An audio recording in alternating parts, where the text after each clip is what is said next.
السؤال: يقول ابن كثير في تفسير قوله سبحانه وتعالى في سورة المؤمنون: ثم خلقنا النطفة علقة.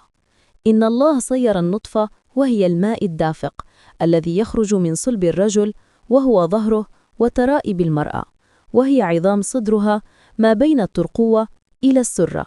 فكيف تخرج البويضات من صدر المرأة؟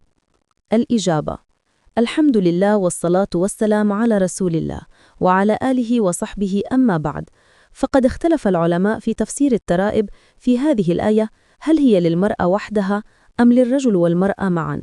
قال ابن القيم رحمه الله في أعلام الموقعين مائلا إلى أن المقصود بالترائب هنا ترائب الرجل، ولا خلاف أن المراد بالصلب صلب الرجل، واختلف في الترائب فقيل المراد بها ترائبه أيضا، وهي عظام الصدر ما بين الترقوة إلى الثندوة، وقيل المراد بها ترائب المرأة.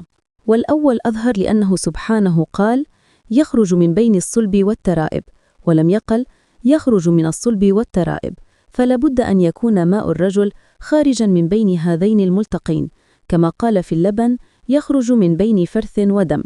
وأيضا فإنه سبحانه أخبر أنه خلقه من نطفة في غير موضع، والنطفة هي ماء الرجل. كذلك قال أهل اللغة، قال الجوهري: والنطفة ماء صافي قل أو كثر، النطفة ماء الرجل، والجمع نطف. وأيضا فإن الذي يوصف بالدفق والنضح إنما هو ماء الرجل، ولا يقال نضحت المرأة ولا دفقته. والذي أوجب لأصحاب القول الآخر ذلك أنهم رأوا أهل اللغة قالوا الترائب موضع القلادة من الصدر. قال الزجاج: أهل اللغة مجمعون على ذلك. وأنشدوا لامرئ القيس: مهفهفة بيضاء غير مفاضة، ترائبها مصقولة كالسجنجل. وهذا لا يدل على اختصاص الترائب بالمرأة، بل يطلق على الرجل والمرأة. قال الجوهري: الترائب عظام الصدر ما بين الترقوة إلى الثندوة. انتهى. وذهب الحسن البصري رحمه الله إلى أن المقصود بالصلب والترائب هو صلب الرجل وترائبه، وصلب المرأة وترائبها. قال القرطبي: قال الحسن المعنى يخرج من صلب الرجل وترائب الرجل، ومن صلب المرأة وترائب المرأة. انتهى.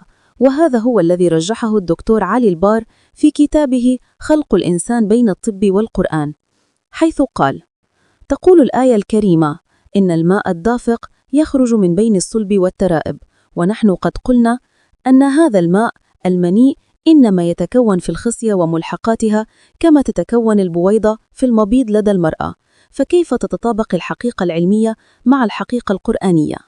إن الخصية والمبيض إنما يتكونان من الحدبة التناسلية بين صلب الجنين وترائبه، والصلب هو العمود الفقري، والترائب هي الأضلاع، وتتكون الخصية والمبيض في هذه المنطقة بالضبط، أي بين الصلب والترائب، ثم تنزل الخصية تدريجيا حتى تصل إلى كيس الصفن خارج الجسم في أواخر الشهر السابع من الحمل، بينما ينزل المبيض إلى حوض المرأة ولا ينزل أسفل من ذلك. ومع هذا فإن تغذية الخصية والمبيض بالدماء الأعصاب واللمف تبقى من حيث أصلها، أي من بين الصلب والترائب. فشريان الخصية أو المبيض يأتي من الشريان الأبهر الأورطي البطني من بين الصلب والترائب، كما أن وريد الخصية يصب في نفس المنطقة، يصب الوريد الأيسر في الوريد الكلوي الأيسر، بينما يصب وريد الخصية الأيمن في الوريد الأجوف السفلي.